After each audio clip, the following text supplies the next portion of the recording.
तो हाल ही में न्यूज़ आई है कि अभी हम जानते हैं यूरोप के एक बहुत बड़े देश फ्रांस में यहाँ पे री इलेक्शन हुए थे।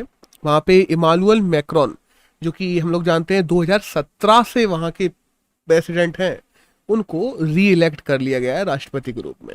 और इनके अपोजिशन में कौन खड़ी थी हम लोग जानते हैं, ली पेन खड़ी थी।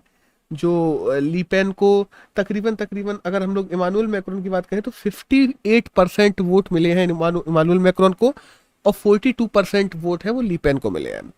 और इमानुअल मैक्रोन री इलेक्ट होके आ गए हैं। बाद में री इलेक्शन की अभी जरूरत नहीं थी, लेकिन इमानुअल मैक्रोन खुद चाहते थे कि हो, तो उन लोगों ने करवा लिए थे। अब वहां पे इन्हीं सब के चलते राइट्स शुरू हो गए हैं पेरिस में। अब ये राइट्स किस वजह से हो रहे हैं? जो लीपेन के सपोर्टर है, लीपेन बेसिकली अपन बात करें तो फार राइटिस्ट आइडियोलॉजी से आती है। लीपेन के जो फादर थे वो तो और भी ज्यादा फार से आते थे, ये तो फिर भी काइंडा लिबरल है, लेकिन स्टिल फार राइटिस्ट से आती है। तो फ्रांस में ऑलमोस्ट हर जगह ये प्रोटेस्ट चलने लगे हैं। इस हद तक प्रोटेस्ट चले गए हैं कि हम लोग अंदाजा लगा सकते हैं कि टीयर गैस के गोले छोड़ने पड़ रहे हैं, लाठी चार्ज करनी पड़ रही है। वहां पे लोगों को कुछ जगहों से तो पुलिस वालों को इवैक्यूएट करना पड़ा जस्ट बिकॉज ऑफ प्रोटेस्ट इतना ज्यादा बढ़ गया था। और मैक्रोन का ये सेकेंड टर्म है, तो मैक्रोन पूरी तरीके से कह रहे हैं कि वो क्या हम लोग किसी भी प्रकार की धांधली नहीं हुई चुनाव में, क्योंकि जो सही सी बात है दूसरे अपोजिशन पार्टीज को द्वारा यही लगाया जा रहा है कि मैक्रोन ने इस पूरी चुनाव में धांधली की है, इतने परसेंट वोट नहीं मिलने वाले थे, और जो ईवीएम्स वगैरह हैं उनमें भी धांधली की गई है। और ये ऑलमोस्ट हर जगह होता है, इंडिया में भी होता है, तो सेम चीज़ वहाँ पर चल रही है। बट प्रोटेस्ट एक हद से ज़्यादा बढ़ गए हैं। अभी क्या ना, अपन फ्रांस की बात करें तो फ्रांस एक डेमोक्रेटिक लिबरल सोसाइटी है काइंड ऑफ। जब हम लोग बात करते हैं इक्वालिटी की, लिबर्टी की, तो ये सारे कॉन्सेप्ट ही फ्रांस से आए हुए हैं। हम लोग देखते हैं फ्रांस इस समय अगर बात की जाए तो टॉप चीजें क्या प्रॉब्लम चल रही हैं, तो पहली बात तो इमिग्रेशन की प्रॉब्लम चल रही है। जो माइग्रेंट्स हैं जो अलग अलग जगह से आ गए हैं फ्रांस में रह रहे हैं उनकी, और दूसरे टेररिज्म की।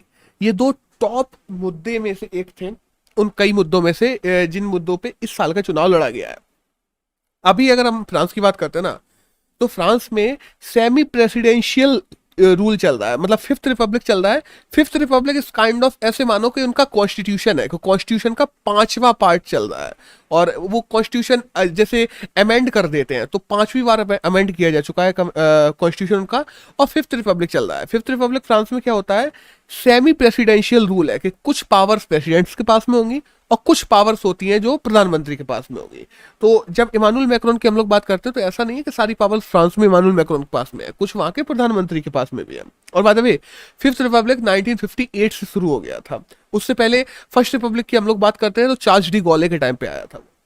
और अभी अगर हम लोग बात करें तो पार्लियामेंट्री इलेक्शंस भी होने हैं, अभी जून में पार्लियामेंट्री इलेक्शंस होने हैं, तो वहां पे भी उन्हें मेजोरिटी चाहिए है, जिसको लेके काफी ज्यादा चैलेंज बना हुआ है इमानुअल मैक्रोन के सामने। क्योंकि जब बिल पास करने आओगे तो तुम संसद में ही आओगे ना, तो वहां पे जब तक मेजोरिटी नहीं होगी तो तुम बिल पास कैसे करोगे? वहां पे मेजोरिटी वो काफी हद तक खो चुके हैं, तो उसका भी देखना पड़ेगा क्या होता है। और जहां हम बात करते हैं पूरे यूरोप की, तो यूरोप के ज्यादातर देश जो है वो चाहते थे कि इमानुअल मैक्रोन री इलेक्ट होकर आ जाए। अब ये किस वजह से चाहते थे? नाटो के जो स्टेंसेस हैं, हम देखते हैं रशिया और यूक्रेन वॉर को लेकर, वो काफी हद तक एंटी रशिया है।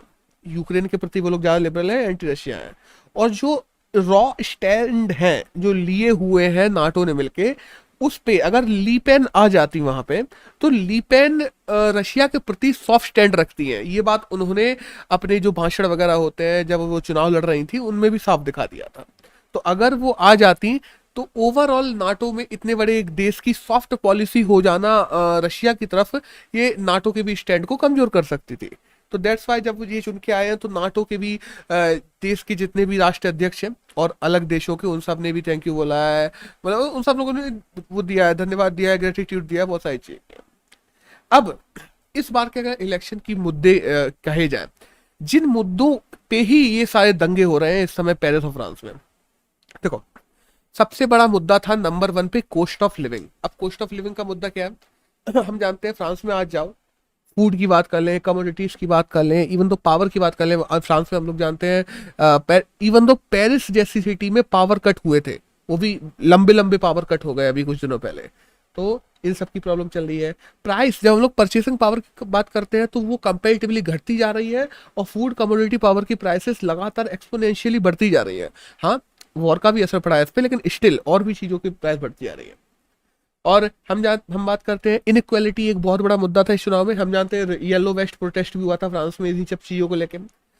लेकिन स्टिल जब हम लोग बात करते हैं परचेसिंग पावर की या लिवलीहुड की, उसके बाद में सेकंड सबसे बड़ा मुद्दा जो इस बार चुनाव में रहा है वो रहा है इमिग्रेशन। इमिग्रेशन, जो मिडिल ईस्ट या अफ्रीका से जो लोग आते हैं, फ्रांस पेरिस के आउटस्कर्ट्स में बसे हुए लोग हैं, इवेंचुअली अगर बेसिकली कहा जाए तो वो मुस्लिम लोग हैं जो, और ज़्यादातर लोग उनको टेररिस्ट मानते हैं, कह रहे हैं कि हमारी जॉब छीन रहे हैं, जॉब्स कम हो रही हैं, टेररिज्म बढ़ता जा रहा है। और इन पूरी चीज़ों को लेके इमानुएल मैक्रोन पे दोष लगते रहता है लगातार, जिस वजह से इस बार लग रहा था कि ली पेन जीत जाएंगे और इमानुएल मैक्रोन चले जाएंगे, लेकिन स्टिल उन्होंने अपनी सीट बचा ली है।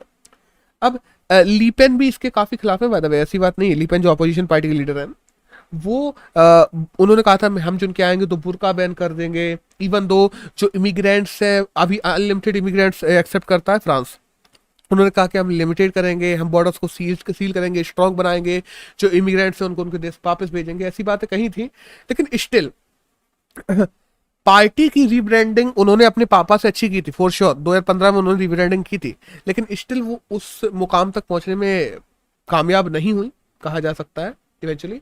लेकिन एट द एंड क्या हुआ, जो उनके सपोर्टर्स हैं, उन सपोर्टर्स को ये चीज पसंद नहीं आई। और ज्यादातर सपोर्टर्स का, इवन दो ली पेन ने भी खुद आके मीडिया कवरेज में ये कह दिया कि ये चुनाव गलत तरीके से कराए गए हैं, इसमें हम लोग सीधी तरीके जीते थे, एंड समय पे जो इलेक्शन कमीशन है उसने उसमें धांधली हुई है और इनको जिता दिया गया है, जिसके चलते उनके सपोर्टर रोड पे आ गए और अलग अलग जगह दंगे करने लगे हैं। इवन दो जब आईफिल टावर पे अपनी विक्ट्री स्पीच दे रहे थे इमानुएल मैक्रोन, उन्होंने कहा कि हम लोग यहाँ से न्यू एरा शुरू होने वाला है, और बेसिकली उन्होंने अपनी पूरी स्पीच में बिजनेसेस पे ज़्यादा फोकस किया कि हम बिजनेस को और बढ़ाएंगे, सारे बिजनेस जो बाहर के आ रहे हैं उनको भी देंगे, रोजगार बढ़ाएंगे, इन सब पे बात कर रहे थे।